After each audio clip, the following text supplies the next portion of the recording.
Sanwo-Olu of Lagos and Ahmad Nasir El-Rufai of Kaduna State is expected to perform this role. And let me then use this opportunity to convey the commitment of our political party, all the progressive governors in this state, to take all the necessary measures to roll out initiatives that will strengthen public engagement in our respective states. This is in order to truly give active life to our democracy through opening up all the necessary steps for citizen participation in the process of governance. The Media and Communication Steering Committee, like that of Governance and Legislative Program, have the mandate of the Progressives Governors Forum to pursue first-hand information about government activities across the country. Meanwhile, the All Progressives Congress has distanced itself from posters being circulated through various platforms that some members are alleged to be preparing for the 2023 elections. And we are not part of it. We are not thinking 2023 now. It is not our concern now. The only concern we have is the welfare of the people of this country, is their security. Politics should go to the back burner for now. And issues that matter to Nigerians about their livelihood should be brought to the front. The party's National Publicity Secretary, Larry Isaonilu, says the government remains focused in providing governance through its united team. In Abuja, Salihu Abdullahi, NTA News. Still talking politics, the Independent National Electoral Commission (INEC) has cleared 23 candidates to participate in governorship election in Kogi State. 8 were disqualified for underage, and 18 others withdrew from the race to the Lord Lugard House in Lokoja. In Bayelsa State, 45 candidates were successful, 6 disqualified for underage.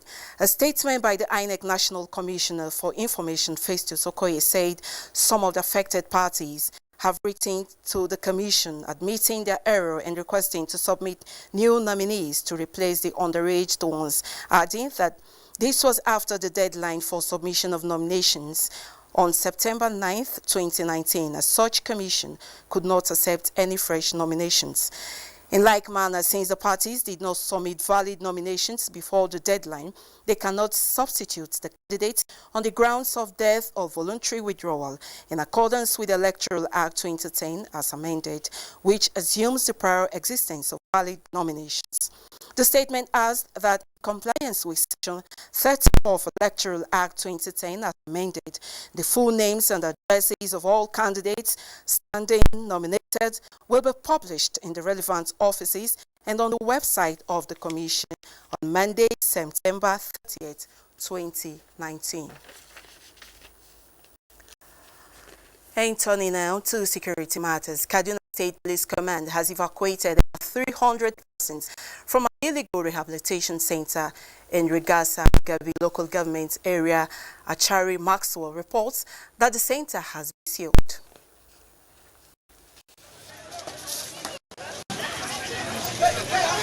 Victims celebrating their evacuation from the center. NTA News gathered that it has been in existence for about 3 decades, and some of these victims have allegedly been there for about 10 years. Among them are Yusuf Kasim and his younger brother, Musa, who were brought in from Burkina Faso. They were alleged to have been subjected to different forms of inhuman treatment in the guise of rehabilitation. 47-year-old Hassan Yusuf, a PhD holder from a Scotland university, has been in the center for 18 months. The only experience I've seen for the past 1 year, 8 months is brutality and indoctrination of somebody in bad ways of living. Because when you gather children with adults, with criminals in one place, everything happens. The police, acting on a tip-off, raided the center in an operation led by the Commissioner of Police, Kaduna State Command, Ali Aji Janga. The man who is operating the so-called rehab or Islamic school alleged that the parents brought their children or their wards to the place for Islamic education or rehabilitation once if you are a stubborn person.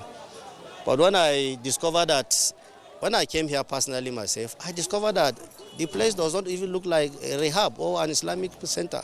Because we discovered that we have small children, under 5, graduates, Even civil servants are here. Most of them are chained. As far as I'm concerned, this is not a rehab. Rather, it's a modern-day slavery. The victims will be handed over to the Kaduna state government for onward reunion with their families. In Kaduna, Achari Maxwell, NTA News. Still on security, Nigeria is championing an effective collaboration in security management to tackle challenges associated with organized crimes. This was part of the outcome of a meeting between United States Embassy on Security and Narcotics, the European Union delegation, and the Minister of Police Affairs, Mohammed Megari Dengidia, held in Abuja. Francis Fom has the details. Nigeria has been grappling with contemporary security challenges such as kidnapping, banditry, terrorism, farmers-herders conflict, as well as cybercrime. The federal government is reinventing the security structure for efficiency with the re-establishment of the Ministry of Police Affairs, as explained by the Minister in charge of Police Affairs, Mohammed Megari Dengiadi, at this crucial meeting. The intention is to ensure that police is properly equipped, police is properly managed and supervised by the Ministry of Police Affairs, and adequate funding is being improved. By the grace of God and with the support of key partners like your country, we should be able to address some of those issues squarely. The delegation who came to the ministry separately have similar mission of finding out the role of the ministry on Nigeria's security watch. We really understand the difficult role the police have across the country in terms of dealing with insecurity, etc. But the police also are critical to the security of your citizens and our mission here. And we can't be more grateful for the assistance that we've been given. We feel confident that you will be able to make a very significant difference that can be felt by all the Nigerians in this country. And again, please feel reassured that we stand ready to assist and to partner with you in support of your very important work. Observers are optimistic that such partnership will provide effective solution towards addressing security challenges in the country. In Abuja, Francis Fom, NTA News. And from security, we turn to education matter. The Nigeria Police Force Management Team, under the leadership of Muhammad Adamu, places high premium on education.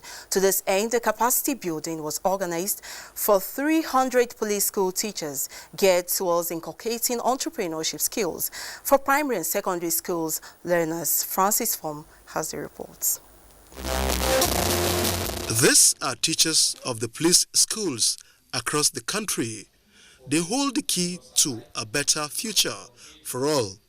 They inspire, challenge, and empower innovative and responsible global citizens.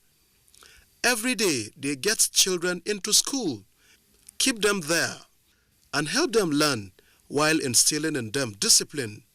They also help to build the inclusive knowledge the society needs for tomorrow and the future. It is on this fact that the leadership of the Nigeria Police Force brought them from different states across the Federation.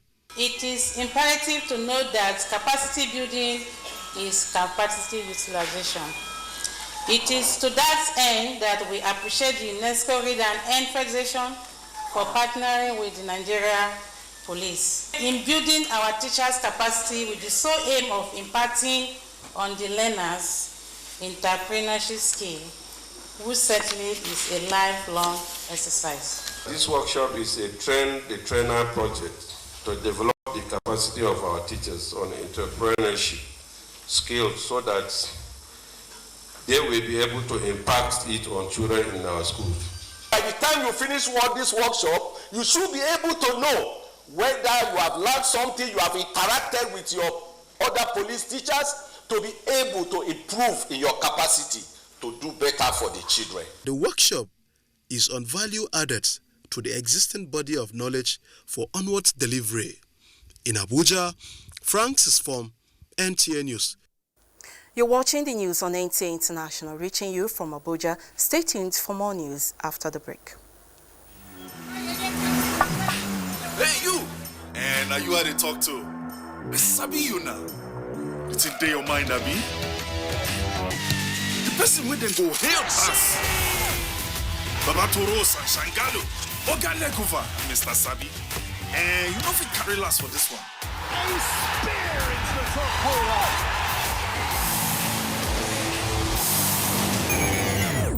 We Sabi say Peking will crawl before in waka. So don't look, no help anybody. No dolly, no. So go for it. Go for football. Go for all Serie A and La Liga matches live. Go for Go TV Max.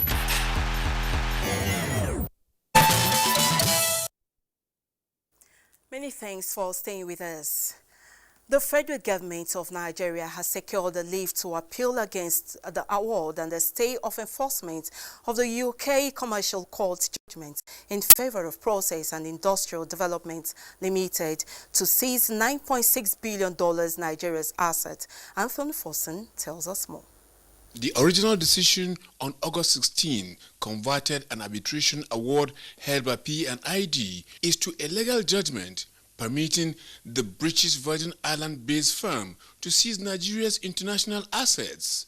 It is in the light of this that Nigeria initiated moves to seek for the following. 1. We have a pending application for leave to appeal the judgment that gave rise to the award of $9 billion against Nigeria. That application was taken and was eventually granted. The other application was an application filed at the instance of Nigeria seeking the stay of execution.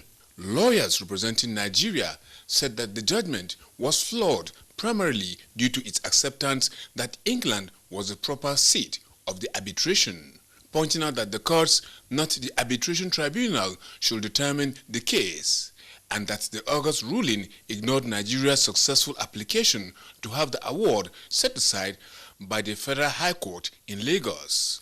The judge's order said Nigeria should deposit the sum of $200 million into a court account within 60 days. We are studying the ruling from that perspective, from the perspectives of compliance, from the perspectives of the law, from the perspectives of available remedies to us. For Information and Culture Minister Lai Mohammed, the ruling will allow the truth to be unveiled. Until now, only the voice of P&ID was heard. Only their own side of the story was heard. But the last 4 days, in particular, I think our effort in visiting the key media outlets and think tanks, these efforts have paid off in changing the narrative. What this means is that we can no longer be harassed by P&ID. At least in the next 60 days when we would have been able to meet the cost condition. 2, it means that we now have a fresh opportunity of arguing our case, and also even the opportunity of filing, separate, suits to have the entire, award set aside. And like we've been saying everywhere we went, we have cogent and compelling facts and revelations that will make this an easy thing.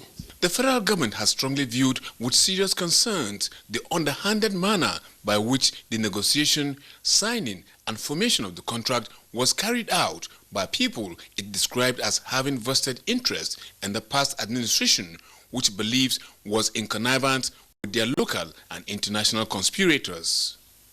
In London, Anthony Fossen, NTA News. In the meantime, Medical and Dental Practitioners Council investigation has struck out the name of one Yakubu Hassan from the Registrar of the Medical and Dental Council of Nigeria.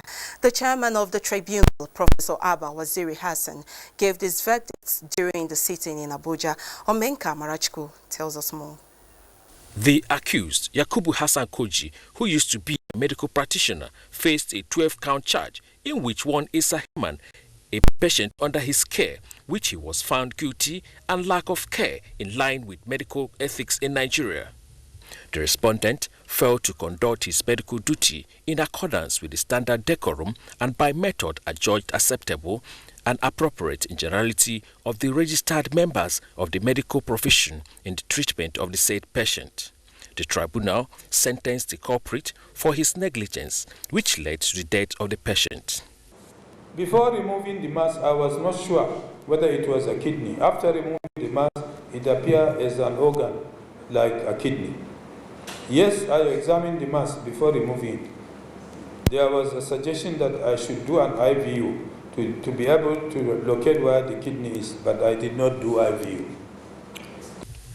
The tribunal also delivered judgments on other related unprofessional misconducts of medical practitioners. In Abuja, Umenka Marachuku, NTA News. In another development, Director General Infrastructure Concession Regulatory Commission Chidi Iwago has stressed the need for the integration of gender consideration at all levels of the public-private partnership delivery to address the gaps in infrastructure delivery that affects women in Nigeria. The DG stated this at the media parley in Abuja ahead of Africa's conference on strengthening women's involvement in public-private partnership, SWIPE 3. Haman Jabani reports. The Infrastructure Concession Regulatory Commission was established to regulate public-private partnership endeavors of the federal government aimed at addressing physical infrastructure deficit which hampers economic development and set guidelines to promote, facilitate and ensure implementation of PPP projects with the objective of achieving better value for money.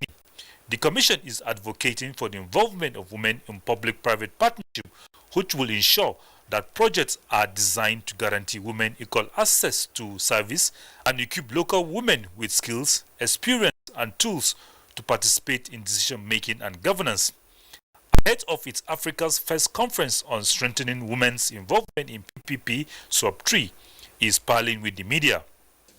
We must plan and manage our PPP infrastructure projects and incorporate key female and women considerations in the life cycle that will eliminate any gender disparities in our PPP processes, procedures, and execution so that we can achieve a positive impact on women.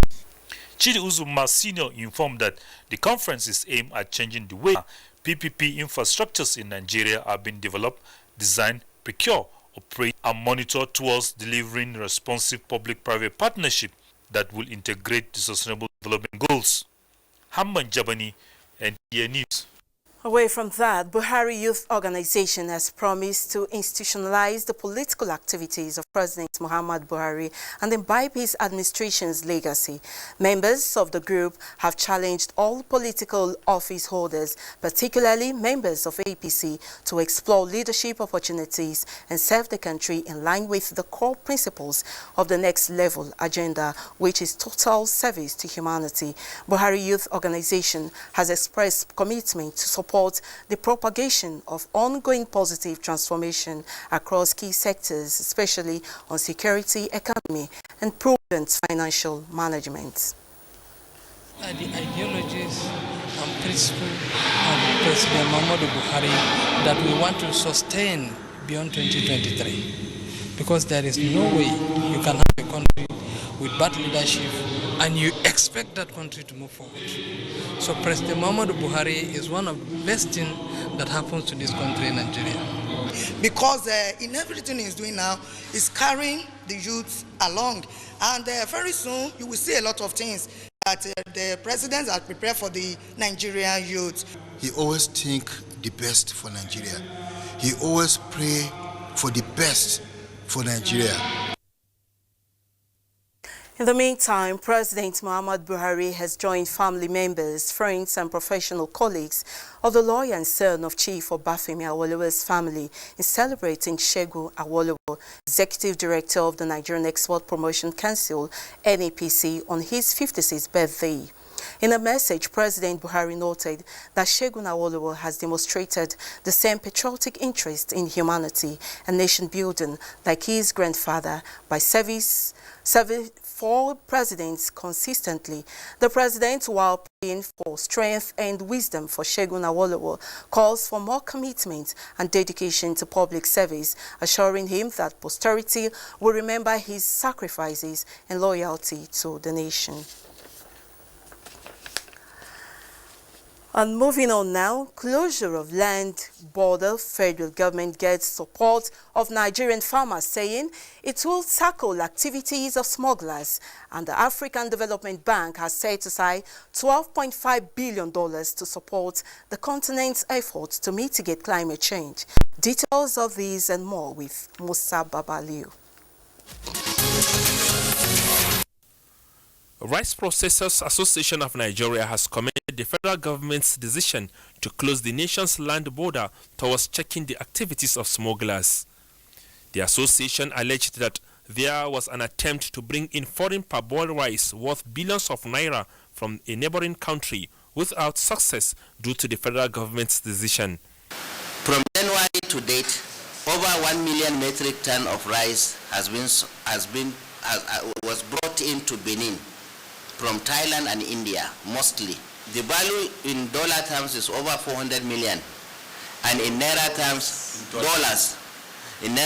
more than 150 billion naira. In another development, the Food and Agriculture Organization of the United Nations raised concerns over financial illiteracy among most rural farmers in Nigeria. To this end, more than 300 farmers are currently benefiting from the FAO capacity building on formation and management of cooperatives in Kaduna State. Each of these trainings, they are all unique, they are different. We also have the harvesting, processing, storage training. In a related development, the African Development Bank is providing $12.5 billion to help countries adapt to the effects of climate change between 2020 and 2025. The bank president, Akinwumi Adesina, while addressing UN talks on climate change adaptation in New York, says the bank decides to launch the Africa Disaster Risk Facility to ensure that the continent gets the resources to mitigate climate change challenges. Musa Baba Aliyu, NTA News. Up next is a quick check on Saturday's weather prospects.